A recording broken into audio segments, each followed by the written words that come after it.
Today I am reading from the 11th book in the Left Behind series. And the book name of that book is Armageddon. Today I am reading chapter 5. Albie's black market world was a shadowy landscape of operators who largely went by nicknames and initials. Albie himself had fashioned his name from his hometown, Al Basra. People who needed to know who he was knew enough to reach him. Before he became a believer, Albie had been one of the top three black marketers in the Middle East. His conversion to Christ had left only two, and the death of one of them, reputedly at the hands of the other in a deal gone bad, left one. And that was who Albie needed to get a hold of. He had never liked Double M or Manu Mazda, even when Albie was of the same ilk and character. Killing was nothing more for Mania. It was how he maintained his reputation and control. You wanted something, anything, he was the man. But pity anyone who ever tried to swindle or even shortchange the man. Legend had it that he had personally murdered a dozen people. One of them, one of his own wives, who had not lived up to their end of some bargain. None dared calculate how many he may have hired others to eliminate.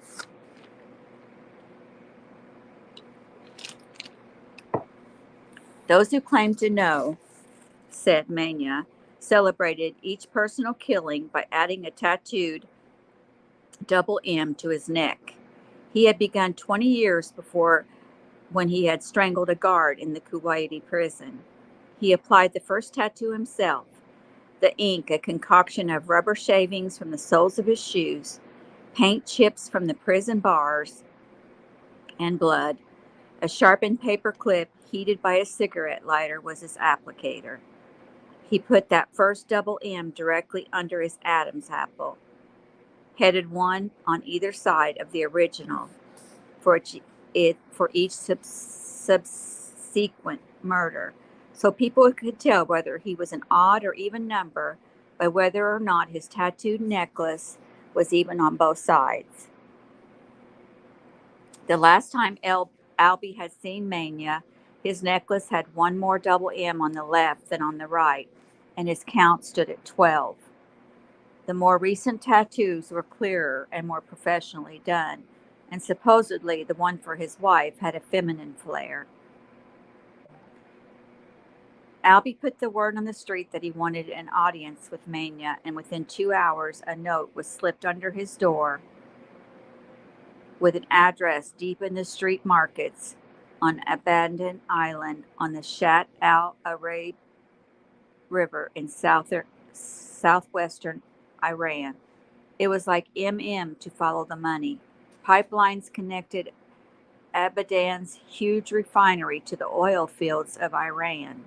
Of course, Mania did his black marketing in the city's underbelly. Like anyone anywhere who didn't bear a mark of loyalty to Carpathia, Albie had become nocturnal. He and Max shared a flat in a forsaken corner of Al Basra, where the landlord didn't know or care about one's loyalty to the global community, provided the rent envelope was full and waiting the first of every month. Albie had taught Mac that the best way to get around was on motor scooters, small and light enough to be stored indoors or hidden in the woods, near where they hid their small plane. Albie would wait for the sun to disappear before venturing out to ferry that would get him and his scooter to the island, where he would find the address some 30 miles from home. When Big Jock said something about it probably being past Chloe's breakfast time, her mouth watered.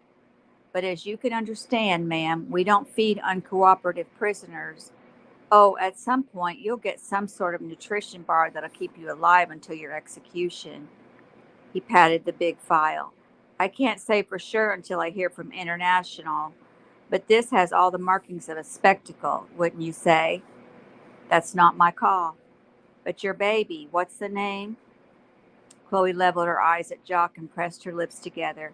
How she loved to say her baby's name, Kenneth Bruce Williams.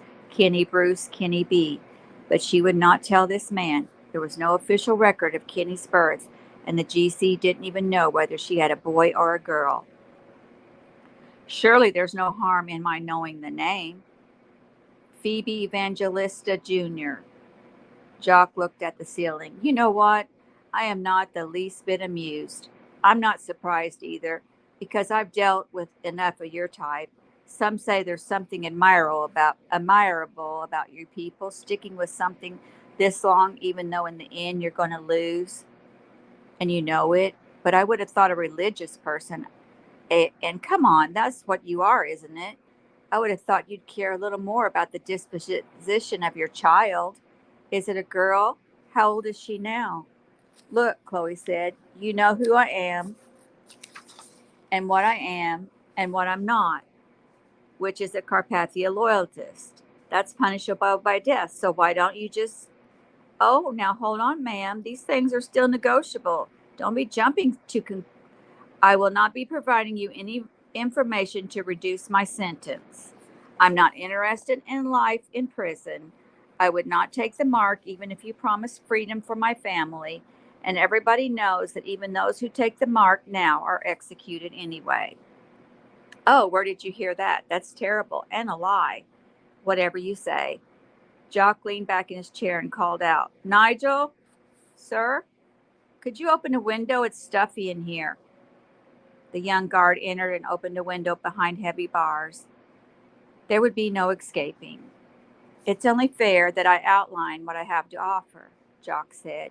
You see, we know more than your name. We know you dropped out of Stanford University 6 years ago.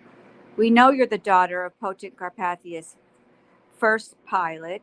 We know that your father became a subversive and may have either conspired or participated in the assassination of the...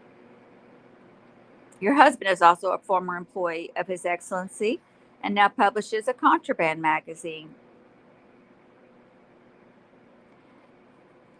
They're deeply connected with Tyson Ben Judah and the traitor assassin Rosenzweig. And you, Mrs. Williams, are no retiring bride either. No, you run the Judite black market, keeping alive millions without the mark who have no legal right to buy or sell.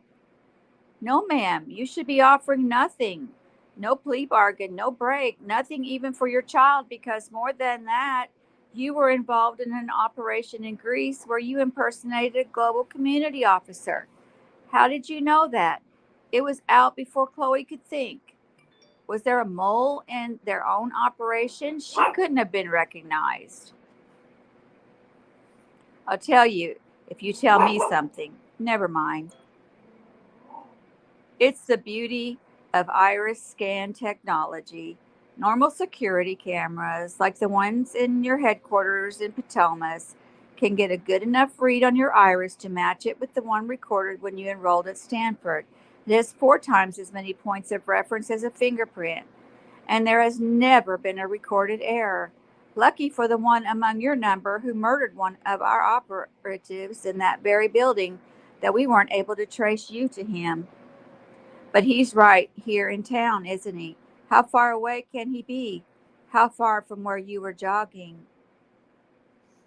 Buck could barely believe what he was hearing, and from Sebastian, of all people, who was sitting there because of the selfless, heroic efforts of the Tribulation Force, Chloe in particular. It's not easy to say, Buck, George said, but we have to weigh the welfare of 200 people against springing one person in the face of almost impossible odds. First, Buck said, you're assuming the GC has her. She could be anywhere. But even if you're right, how is that any more impossible than the situation you were in? Buck, I know, okay? And there's no way I want to just do nothing. But there's one big difference here, too. The prisoner in that situation was a very big and strong man trained to kill. And you'll recall, for all Mac and Hannah and Chloe did on my behalf, it came down to me against one of my captors.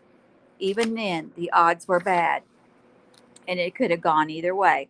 Let's say I failed and the 3 of them had been compromised. We lose 4 people. We blast into local headquarters here. We could wind up giving away everything. So what? We let her rot while we moved to Petra? Here's what I have in mind for your child, Mrs. Williams, Jock said. In the event you come to your senses and help us a little, I'm guessing you would prefer your son or daughter to remain in the tradition you and your husband have begun. Obviously, that would be counterproductive to our aims. We would like to see all children enrolled in junior GC before they start school. But in your case, we're willing to treat your child as a nonentity until he or she is 12 years old. And who would raise him? Chloe said, wincing, realizing hunger was an effective tactic after all. So we're talking about a boy then. Fair enough. Want to give me a name to make it less awkward to carry out negotiations? Chloe didn't answer. These weren't negotiations. All she had to do was protect Kenny for one more year, and the GC wouldn't have a chance at him. Come on, Mrs. Williams, you're a bright woman. You have to see what a prize you are to us. We have been inconvenienced, and I'll admit it, embarrassed by the Judites. There is little doubt you people are somehow behind our little problem in New Babylon right now.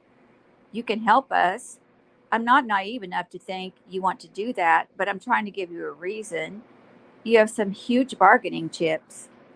May I stand? You may, but I need to warn you that we are locked in. I'm 3 times your size, but just for smiles, let's say you overpower me, get the drop on me. You could break my neck and kill me, but you're not getting out of here. I just want to move a little, sir. Feel free. And call me Jock. Yeah, you're my best friend now. Hey, you want some breakfast? Of course. Me too. What do you like? I'm not fussy. I am. I go for the old artery clogger special. Eggs, bacon, sausage, toast, pancakes with lots of syrup. Want some? He had to be kidding. Chloe stood with her arms folded and turned away. Come on, can't get you to call me by my first name. Can't get you to tell me what you want to eat. How about it? Will you join me? Will you have what I'm having? I told you I'm not fussy. You also told me you were hungry. I'll order for us. Chloe, you mind if I call you Chloe? Actually, I'd rather you not. Oh, well, then, by all means, it's all about you. Just let me know all your desires and preferences. If the pillow in your cell is not soft enough, give me a holler or call the front desk. So the gloves were off. Chloe had convinced him she wasn't going to cooperate, so he was done playing good cop. Or was he? Jock moved past her and summoned Nigel again, and she overheard him ordering the very breakfast he had described. He turned back to her. Food service here is about the same as at any jail, Chloe. But even a harsh slinger and hard pressed to mess up breakfast.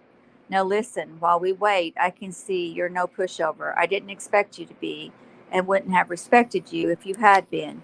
Here's the deal. You know nothing you give us is going to set you free. How would we look to the public? But I can get your execution commuted to a life sentence, and I can get that in a livable facility. You'd have my word on it. It'd be maximum security, of course, but you would have full custody of your son until he's 12 years old. The fact was, Kenny was safe with Buck, and if she could maintain her sanity, that might not have to change. If only she could get back to Buck to get everyone out of there and to Petra.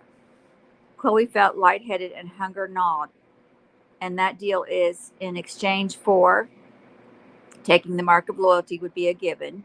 No way we would have any credibility otherwise. That gets you life instead of death. But what gets you the nice facility and custody of your son is information. You think I'm going to flip on my people? I do. And you know why? Because you're a loving mother. You think your people wouldn't give you up in a second to keep their necks out from under the blade? Give me a break. Albie shuddered, tooling through Abaddon on his scooter, cap pulled low over his eyes. Al-Basra was no better, but this had to be what Sodom and Gomorrah had been like before God torched them. Every form of sin and debauchery was displayed right on the street. What was once a seedy-sided town now was the town. Row after row of bars, fortune-telling joints, bordellos, sex shops, and clubs, pandering to every persuasion and perversion teemed with drunk and high patrons. Hashish permitted the air. Cocaine and heroin deals went down in plain sight. The GC peacekeepers and morale monitors had once made a noisy bust or two weekly to keep up appearances, but with their ranks shrunk, they now concentrated on crimes against the government. Skip one of your thrice daily bowings and scrapings before the image of Carpathia, and you could be hauled off to jail. Caught without the mark of the loyalty, zero tolerance. They enjoyed playing the people's minds and telling them that they had one last chance. When a gratefully weeping soul eagerly approached the mark application site, he or she was pushed or dragged, screaming, to the guillotine as an example. Bad, bad as Abadan had become, there was a worse part of town, and it was where Mania Mazda and his kind plied their trade. In the open air market, where loud hackling and swindling were the daytime sport, were makeshift dens of clapboard squares, which consisted of just walls and a locking door, no roof. A tarp in the corner could be hastily attached to corner posts in the event of rain, but otherwise black marketers and their henchmen, one always standing guard outside, held court inside, meeting with people who wanted something, anything, and were willing to pay a lot to get it.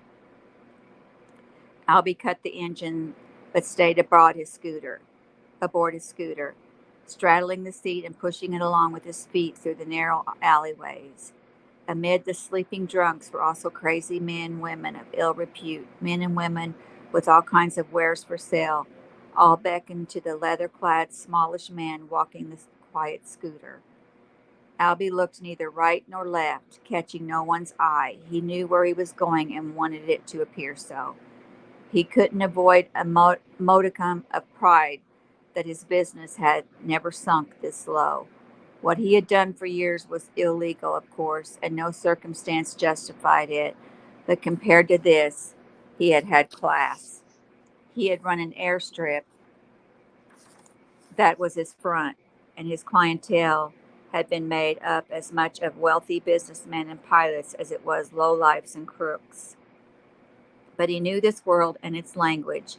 He needed a bad guy, someone who knew someone who had an inside track at the palace and knew where the meetings were being held in Al Hila, someone who might even know where the largest ever cache of nuclear warheads was stored, someone who, before Carpathia and his minions arrived, could get into the meeting room and bug the place, transmitting everything to a frequency assessed by only one person in the world.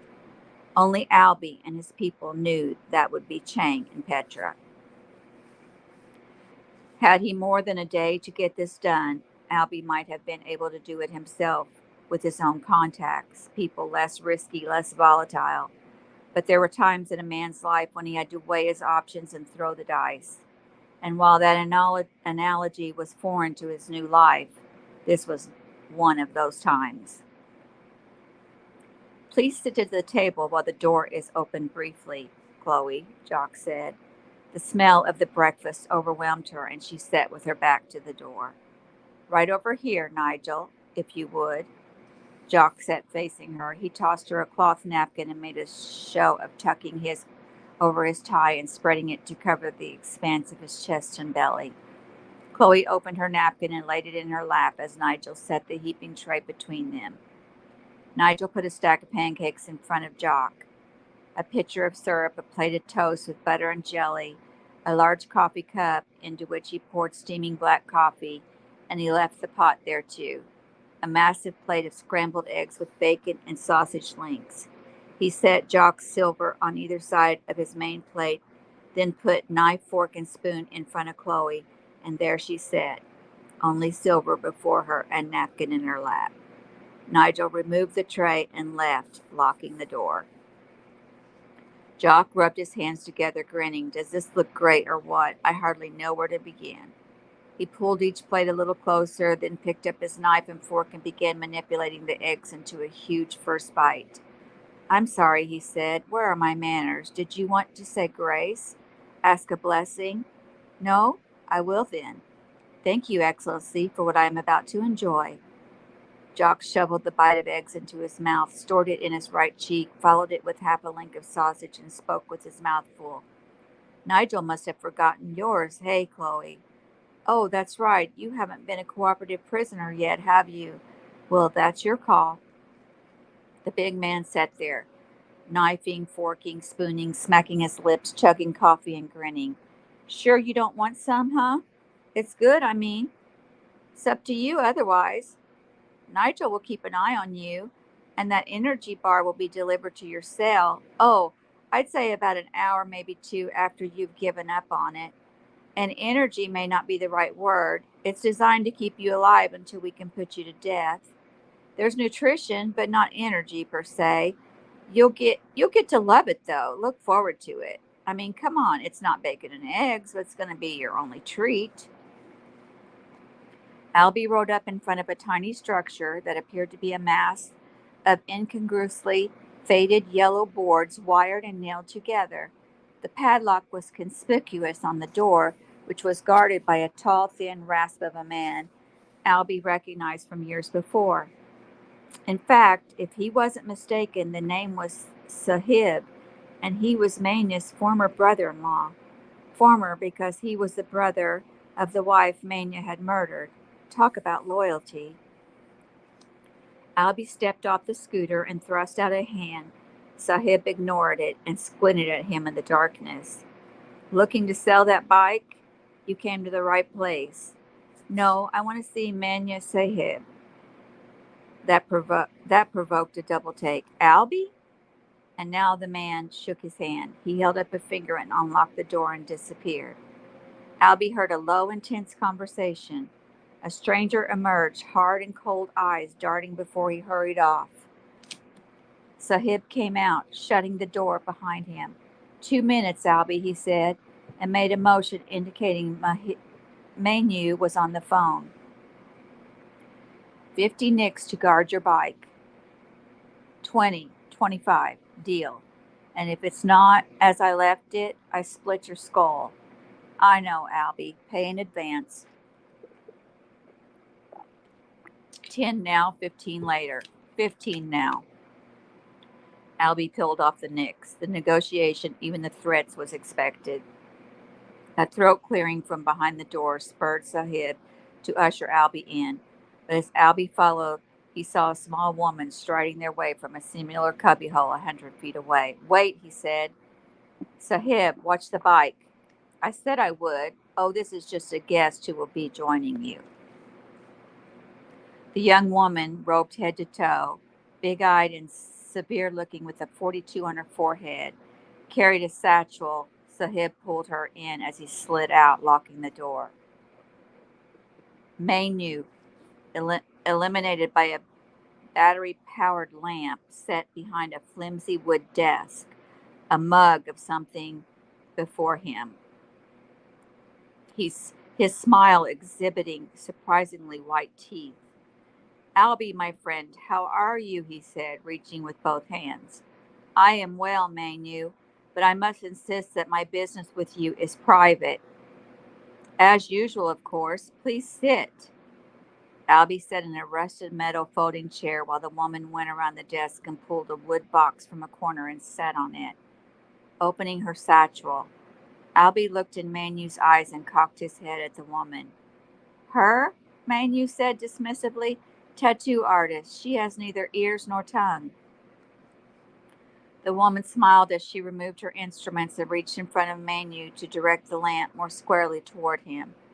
He lifted his chin, and she swabbed a small area on his neck where a tattoo would even the number on both sides. You know what they say about my tattoos, do you not, old friend? Albie smiled. Everybody knows what they say.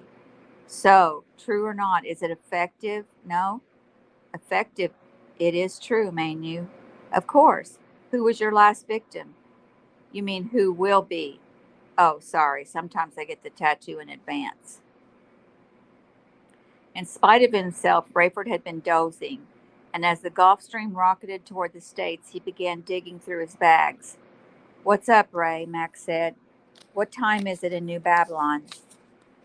Coming up on 10 o'clock in the evening. That makes it late morning in San Diego and still no word.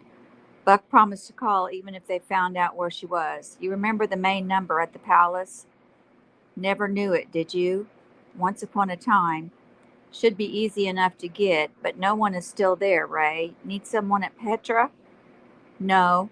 Now, do you remember what David or Chang said about making these phones impossible to trace? That I do remember. He told Rayford the combination of symbols and numbers that made the satellite phones appear to be coming from anywhere. Rayford punched in the number of an international operator. The Global Community Palace in New Babylon, please, he said. I'm ringing it for you, the operator said, but they have no light there just now, and you may encounter delays. Thank you. You have reached the Global Community Headquarters Palace in New Babylon.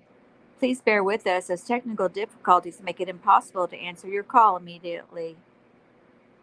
And there came Hail Carpathia by the big choir again. Global Community, how may I direct your call? Crystal, please. In the Potion's office, of course.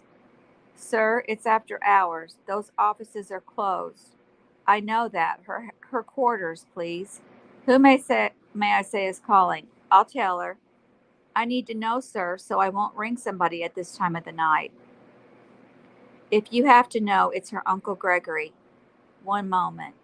Max shot Rayford a look. Uncle Gregory? Long story. Long flight. I'll look forward to it. Uncle Gregory, Crystal said, her voice thick from sleep. Is this line secure? Rayford said. I think so. I don't know. This isn't my uncle, is it? You know who it is. You never told me. You know I'm a friend. I'll know for sure if you can really help my uncle. I passed along your message. You did? Is he following up? I think he is. Believe me, if he makes contact, our people will get him everything he needs. I'm grateful, but why are you a favor? I knew it. I can't. Hear me out. I had no idea I would need anything when I talked to you. I just need information and only you can give me. I can't be giving you. I'm not asking for much, but I don't want to get you in trouble. Oh, what's the difference? She said. Being in trouble is no worse than being in his good graces around here. I need to know if there's been any talk of an important arrest in the United North American states. It would be a young woman. Yes, late in the day, a couple of hours after quitting time. We were still working because of the move tomorrow afternoon. Mr. Akbar came in excited about some break in San Diego. Local GC there arrested someone connected with the Judites. Any idea where they're planning to? That's all I know, really. I appreciate them more than I can say, Crystal. Is there anything I can do for you? What could you possibly do for me? I just wish. If you can't send me a pair of eyes, I can't think of a thing. And that is the end of chapter 5. Next, I'll be reading chapter 6. Thank you for joining me and have a wonderful day.